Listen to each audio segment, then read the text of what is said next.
This is Channels Television's Breaking News.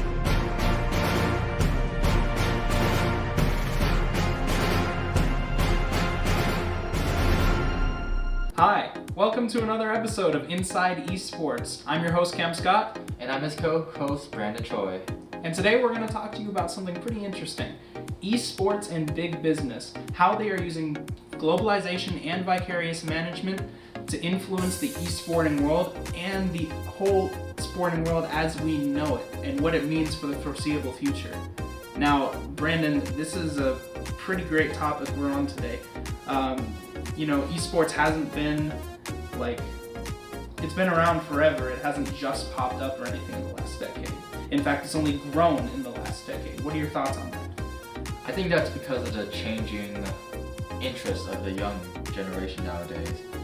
Back in the days, we used to be interested in sports, in football, tennis, baseball, soccer. But nowadays, the younger generation seems to be enjoying video games such as Fortnite and League. Now, you say that the younger generation enjoys all of those esports games nowadays, but why? Is it because of the technological platform that it's on, perhaps? Is it the way that they communicate with the people playing? I think the platform does have a huge part of it. It's a huge factor. When you have a platform such as Twitch.tv, it enables everyone from around the world to get together, to watch the same thing, to be a real community in a way that without it, it just can't be done. Without the internet and websites and technological advances we've had so far. That's good. And the interesting thing about Twitch is it gets more streams than YouTube does by 44%. It's one of the big four sites now. That's pretty incredible. Wow. Like, out of every other thing, Hulu, Amazon, HBO, out of all of them, Twitch is higher. That's unbelievable. And now, I like that as a thing because Twitch offers something that no other sport can copy, no matter what they do on their broadcast channels or films, whatever they do.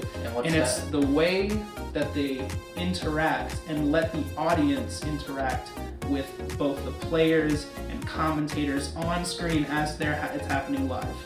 They've done this through live chats.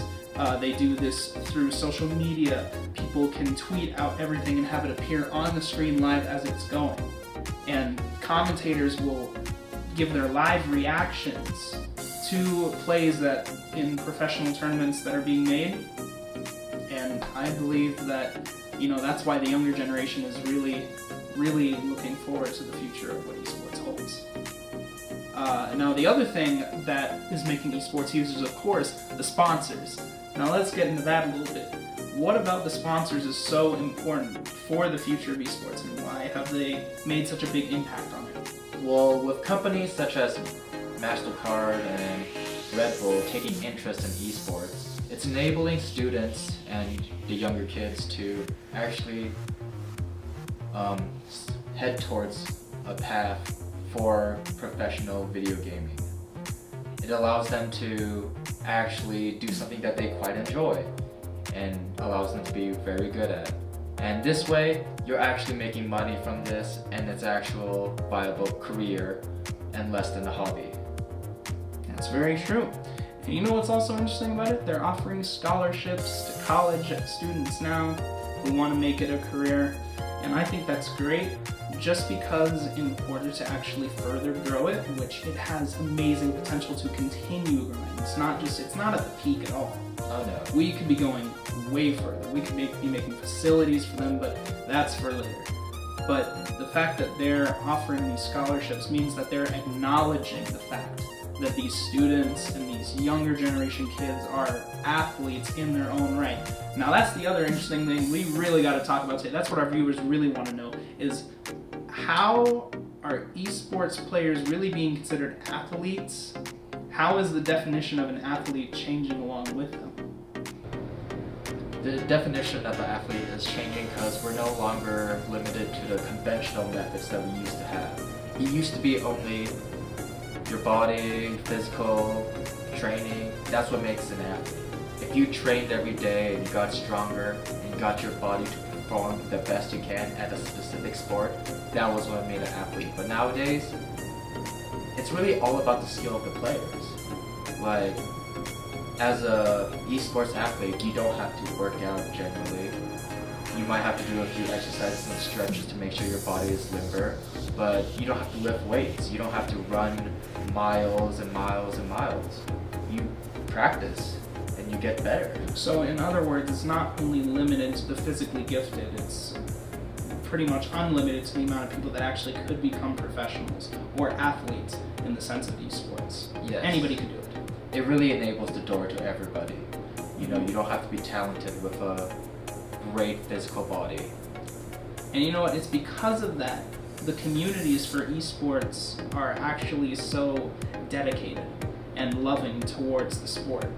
Because not only do they get to view professionals playing the games that they love and incorporating tactics that they try to mimic themselves, they can take those tactics, they can suggest tactics to professionals and to other players who are trying to get to professional level, and even just amateurs playing for fun.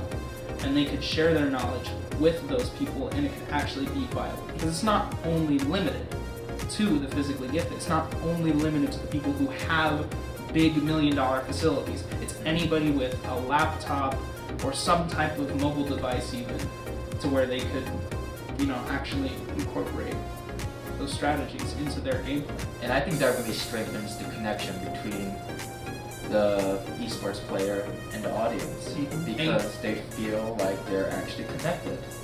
And you know what's fun? Is that esports has a fantasy league. So now you can draft your own team just like in the NFL or the NBA or MLS.